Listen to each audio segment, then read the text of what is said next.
All right, here with boxing manager Mike Altamura. Mike, it's a great opportunity for your fighter Mateo Tapia on Saturday night. What's at stake here for him and his career moving forward? Everything, man. Everything. This is one of those make or break fights in his career, and of course we've seen firsthand.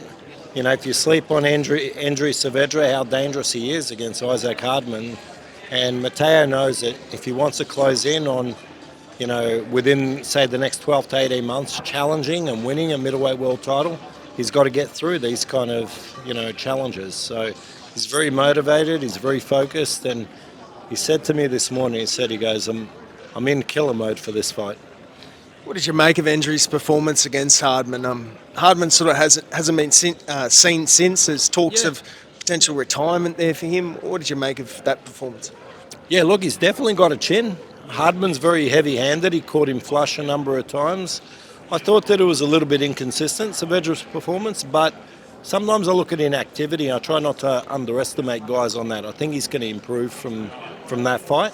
But what I've seen is that his strength is fighting at mid-range. I think that on the outside, Mateo will be too fast, and I think all the way inside he'll be safe. It's that mid-range kind of territory that we've got to really negate and navigate in the fight. If he does that, he'll be able to control the flame. Mateo's sort of a sleeper sort of fighter in Australia. He's building his name there. How far do you think you can take Mateo? Is he sort of a world-class fighter, Mateo Tapia? Man, we're in this industry to win world titles, Joe. So that's like, I got faith the kid can get there, but it comes in steps.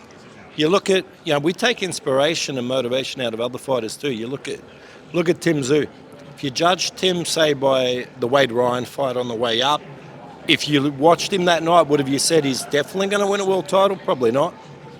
Even, you go maybe a few fights later, certain performances where, say even Camilleri. Yeah, he could be world level. Is he going to be a world champion? You don't know. But he kept improving. He stuck to his craft, and, gradually, brick by brick, you get there in the end. And that's what a fighter's journey is. Where I think Mateo gives himself every opportunity is he's very focused, very dedicated athlete.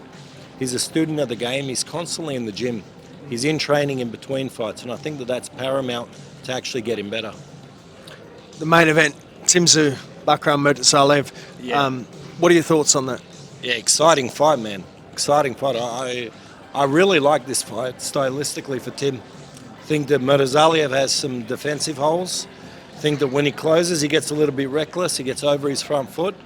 And I think he's going to be there for that punishing Tszyu uppercut. We haven't seen it in full flight in a few fights, but I think we might see it in this one.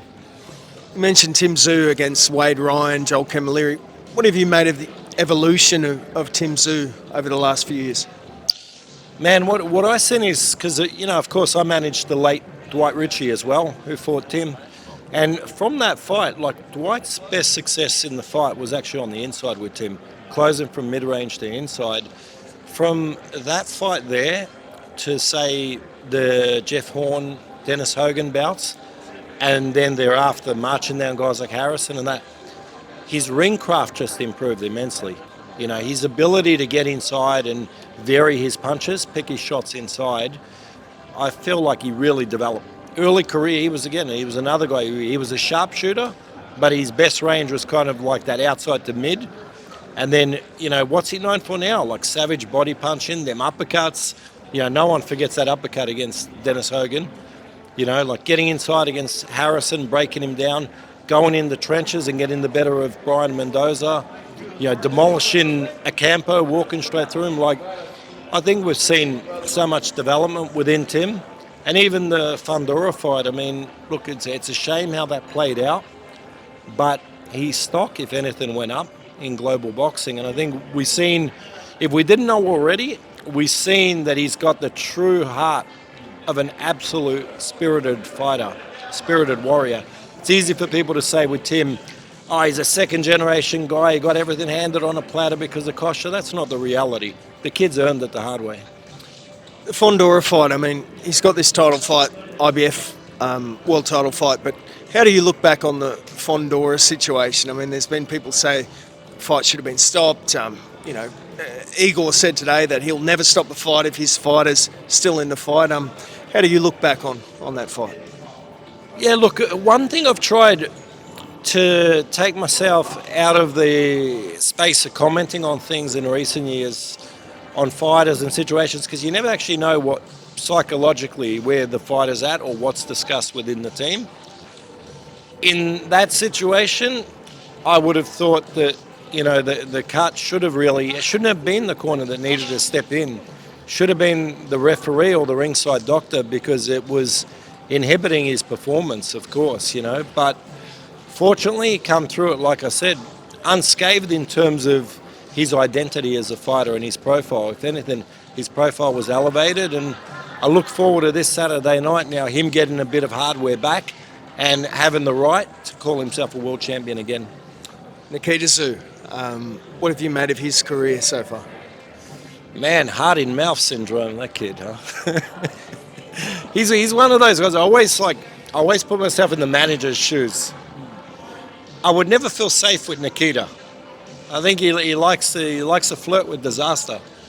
But he's so strong, man. He's getting better too. Like, people again forget he had a significant layoff. He's had now 9 fights?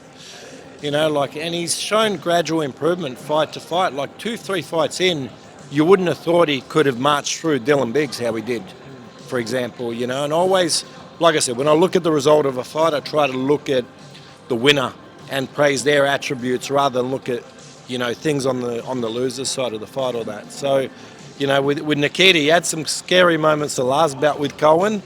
He had that one scary moment with Danilo Criati.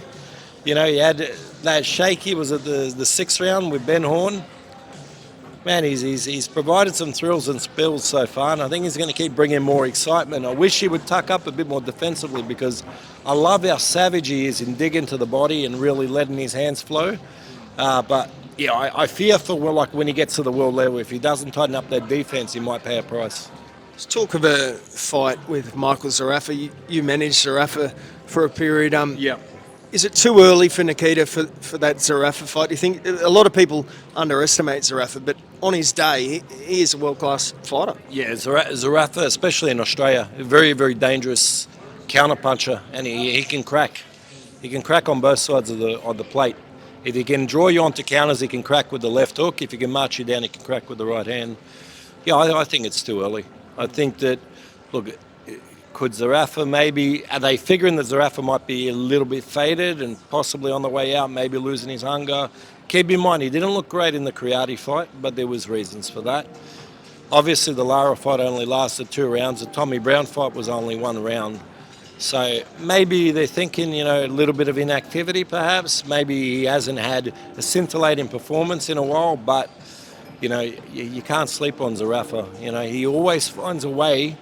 At that certain level domestically, he always finds a way to separate himself. So, yeah, I would like to see Nikita take 2 or 3 more fights before stepping to that level. Last one, Inoue, there's talk of Sam Goodman going in there at the back end of this year. You just had TJ Dehaney in there with Inoue. What do you think of Sam Goodman's chances, and how proud are you of Dehaney's performance against Inoue? Obviously, not the result you wanted in the ending, but how do you reflect on that night? Yeah, look, I thought he won a couple rounds there. Like, he won the 3rd round, definitely. 4th was very tight. I thought he possibly shaded it. He asked a lot of questions of Inoue. I think that on Sam's side of the fence, his manager, Pete Matrevsky, is a good friend of mine. I think on Sam's side of the fence, they should look at that fight and see the territory of which TJ was competing at and where he was having success. When he was frustrating and forcing Inoue to take the lead and chase him, and keep utilising angles in and out.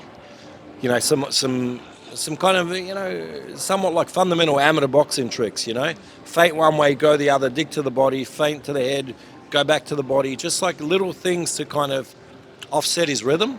That's when he's having success. If you try to chase the monster or you fight him in his wheelhouse, he's so pinpoint accurate. And the other thing I'll say to the team, again, I've got loads of respect for Joel and Luke, is that watch Inoue's guard. He's constantly shifting his guard, to adjust to where you're moving with your offense. So you've got to be prepared for him always to be positioned to counter you. And I think that that's what makes him one of the best pound for pound fighters in the world.